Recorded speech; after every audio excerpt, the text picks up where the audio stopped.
What's up guys, Barry Gaming here, back with some more AFK Journey, and today we're on our Mauler meme team, and we have a very important kind of threshold we finally hit. Between our summons and everything, we're now able to make our Koko Mythic Plus, and that is really important because, well, her Mythic Plus increases the survivability of your team in so many modes just because of the fluffy shield unlock. We're probably going to ascend her further since we use her a lot. I'm gonna wait though, just in case. And of course, we do want to enhance this sum. I think we want to increase this up to at least +5. I actually don't know if I want to take it above +5. I might want to go further because literally we use Koko everywhere, and this one buff alone is going to increase the survivability of our team by a ton. Now going to +10 on her is pretty awesome in a way because you're getting control effects removed once this full energy ultimate goes off on all of your allies.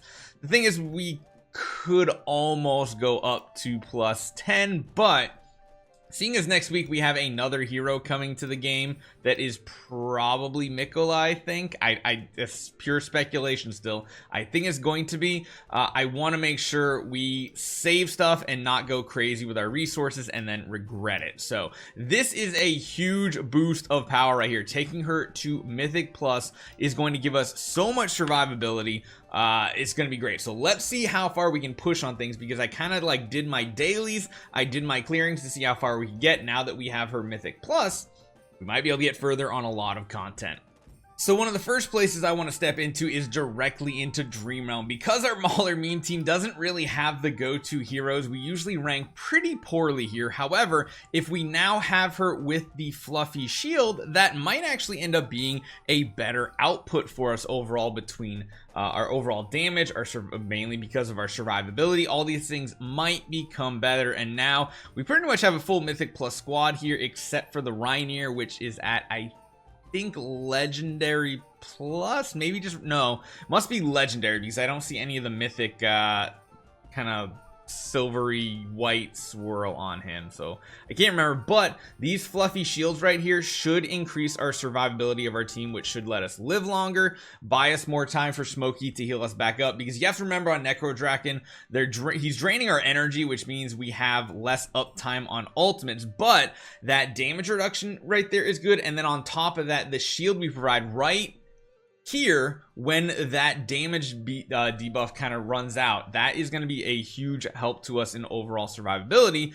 And honestly, it's making a much better score and making us go a lot further into this. Now, we shouldn't get any more ultimates at this point. Like, we're hanging on just because Smokey lived for as long as he did. Koko keeping us alive pretty much to the end, and that's going to be a huge jump. We were ranked like 90 without the Mythic Plus Koko, and we moved all the way up to 80. So that is actually not too bad, considering we're using two heroes you really should not be using in this game mode. So again, this is usually our worst ranked one, but overall, it's a much better improvement when it comes to Dream Realm.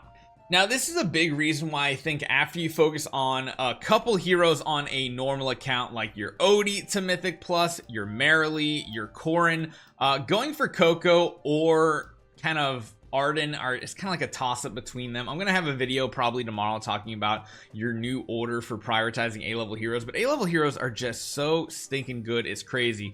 The only thing I regret on this account is saving the extra diamonds to go for Supreme plus Soren instead of Supreme plusing Alsa, because we've completely whiffed on her copies with our regular summons on this account. Like, I wish we could get her further up because then she would be even stronger, but we're just kind of saving up right now. If we hit her, cool. If we don't, well, we're going to continue saving these up for potentially the Mikola. We're only summoning for the next raid up hero this week if and only if they end up being a hero we absolutely need. So that is pretty solid. Overall, we're not really using her in arena. We don't use her in a lot of other stages. The only other thing we're currently pushing right now, because we're just 2 days away from the season of Song of Strife, we need to push here, which is, of course, I think we can do all of them now, right? Yeah, we got to clear 13.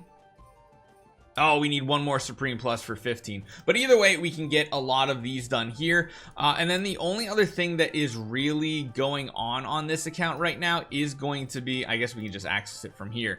Trial of the Abyss. That is the only thing that we are pushing. And we're currently ranked 109 on our server. That's mainly because we haven't pushed that much. But I have a feeling with this Koko now, this is going to make all the difference in the world. And with our Koko, and especially with her power level, I can't wait for the season artifacts, especially Cascade spell. That should be pretty good. I imagine this is going to go much more smoothly now if we were to throw her in our team, kind of like this. This is usually a kind of more standard team that I use, although Reinier's kind of like the odd man out in this specific setup here.